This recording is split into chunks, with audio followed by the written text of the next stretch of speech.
Sekarang mungkin saya akan bercerita sedikit mengenai benteng ini melalui cerita. Suatu siang, pas pulang sekolah, aku menyempatkan diriku untuk beristirahat sejenak di teras. Tak disangka-sangka, Mama datang menghampiriku sambil berkata, "Ngapain, Nak?" "Oh, bukan apa-apa kok, Bu. Saya hanya beristirahat sejenak di sini." Kemudian aku terpikirkan sesuatu. Teringat saat aku mempelajari peninggalan sejarah di kota Solo. Lalu aku pun bertanya, Ma, bagaimana sih sejarah peninggalan benteng Paster itu?" Tanya. Mama pun diam sejenak karena beliau berusaha mengingat-ingat peninggalan sejarah di benteng Paster tersebut. Ya, mamaku bukan orang asli Solo, tapi beliau cukup tertarik dengan peninggalan yang ada di kota Solo. Mulailah ia bercerita. Dahulu benteng itu dibangun pada tahun 1745 atas perintah Gubernur Jenderal Baron van Imhoff. Benteng ini difungsikan sebagai benteng pertahanan milik militer Belanda untuk mengawasi Keraton Kasunanan Surakarta. Dulu nama benteng itu bukan benteng Pastenburg loh, melainkan benteng Grummodihe yang berarti kemurahan. Kemudian aku bertanya, kenapa diberi nama seperti itu? Kemurahan hati? Ibu hanya bisa menggeleng. Ibu tidak tahu persis mengapa diberi nama seperti itu. Lalu ibu melanjutkan, sekitar benteng dibangun parit. Tujuannya untuk melindungi benteng, sebab parit ini mampu membuat musuh merasa kewalahan untuk menyusup ke dalam benteng. Selain itu, setelah kemerdekaan sempat digunakan sebagai markas TNI untuk mempertahankan kemerdekaan pada zaman itu. Dan setelah itu dibiarkan terbengkalai begitu saja semenjak tahun 1980. Nah, baru tahun 2010 ditetapkan sebagai situs cagar budaya dan direstorasi untuk memperbaiki bangunannya itu. Oh, jadi sejarah-sejarah seperti itu perlu diketahui ya, Bu? Oh iya dong, Nak. Itu kan sebuah sejarah yang seharusnya tidak boleh dilupakan. Apalagi menyangkut tentang mempertahankan kemerdekaan Indonesia pada zaman itu. Meski memiliki latar belakang yang mencekam dan rumit perjalanannya, setidaknya ada yang bisa dijadikan sebagai hikmah dan pelajaran hidup yang bisa kita ambil dan dilestarikan oleh kita semua.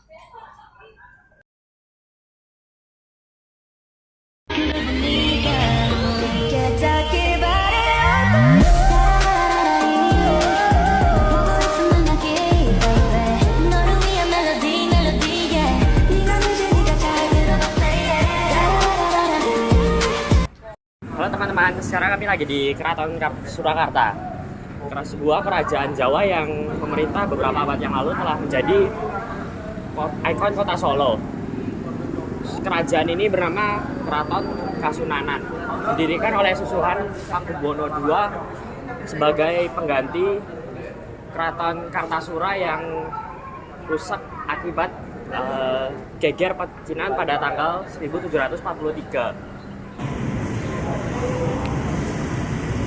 Dan pada tanggal 10 Juli 2004, susunan Pakubuwono ke-9 berangkat tanpa menuju Permaisuri maupun putra mahkota PB ke-7 tidak memiliki Permaisuri, melainkan hanya sejumlah selir. Itulah yang menyebabkan konflik antara anaknya yang berbeda ibu tak dapat dihindari, hingga masing-masing kubu mendeklarasikan diri sebagai raja. Putra tertua PB 7 dari selir ketiga Sinuga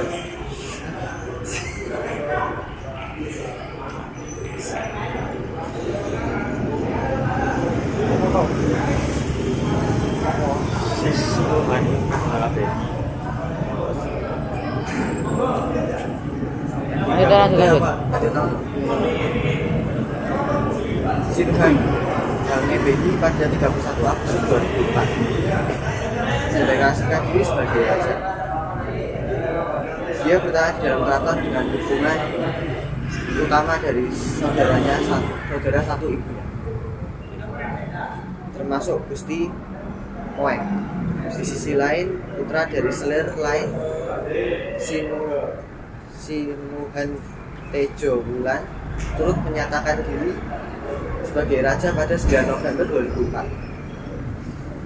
Tejo Wulan bertata di keraton dengan mendukung saudara-saudaranya yang menilai dia lebih mampu menjadi pemimpin Kasunanan Solo. Selain itu, ada konflik lain yang terjadi, yaitu lembaga Dewan Adat memberikan gelar Kanjeng Raden Tumenggung kepada Gus Samsudin.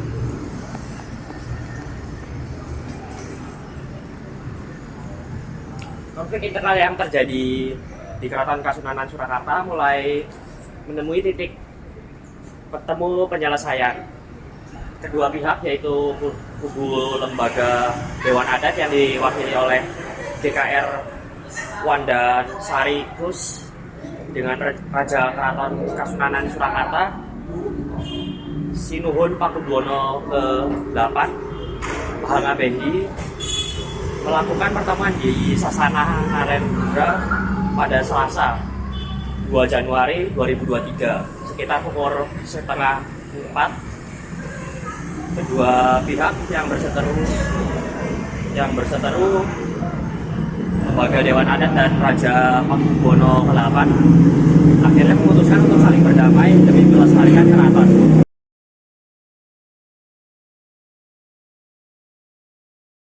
Hey little mama, yeah you heard about me. I'ma pop you like a pea, yeah, at a mommy. Yeah, feel so hot like I'm chilling on the beach. Yeah, baby in the sun like the Teletubbies.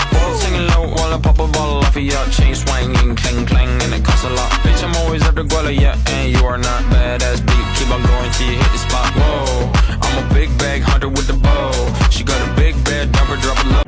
Sekarang kami berada di Masjid Agung Kauman. Masjid Agung Kauman ini merupakan salah satu peninggalan kerajaan Mataram Islam yang masih berfungsi hingga sekarang. Lokasinya berada di Kompleks Keraton Surakarta, bagian barat.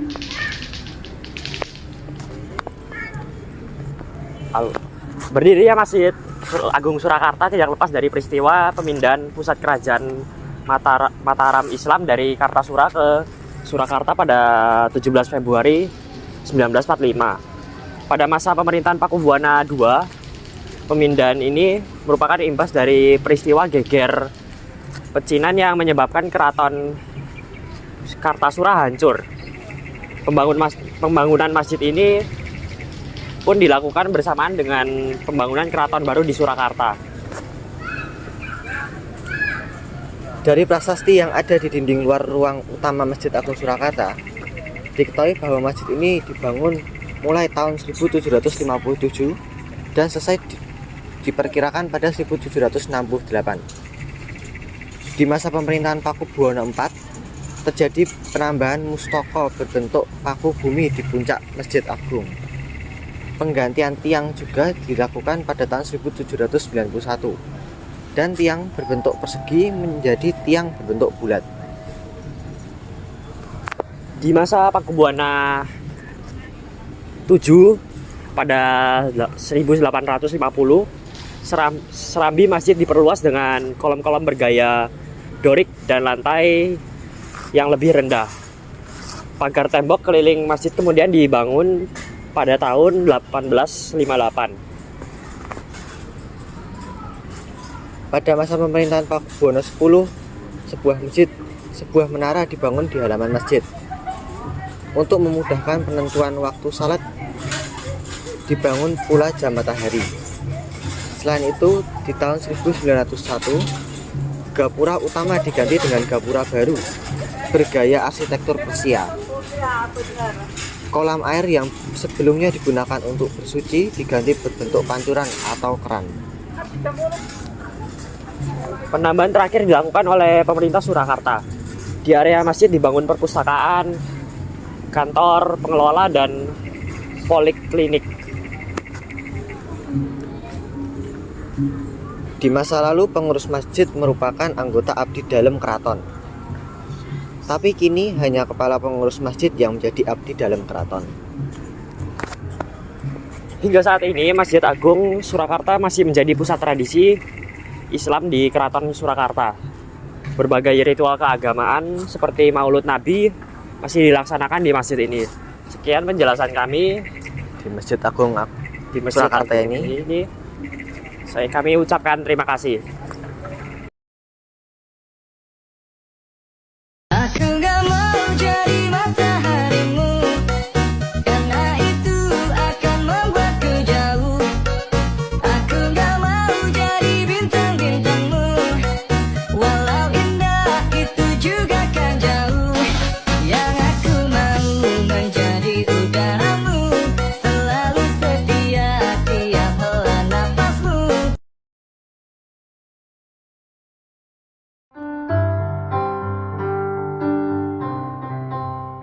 Kamu sangat berarti, istimewa di hati, samanya rasa ini. Jika Tuhan nanti kita hidup masing-masing, ingatlah hari ini. Kamu sangat berarti, istimewa di hati, samanya rasa ini. Jika Tuhan nanti kita hidup masing-masing, ingatlah hari ini. Kamu sangat berarti, istimewa di hati, samanya rasa ini. Jika Tuhan nanti kita hidup masing-masing, ingatlah hari ini.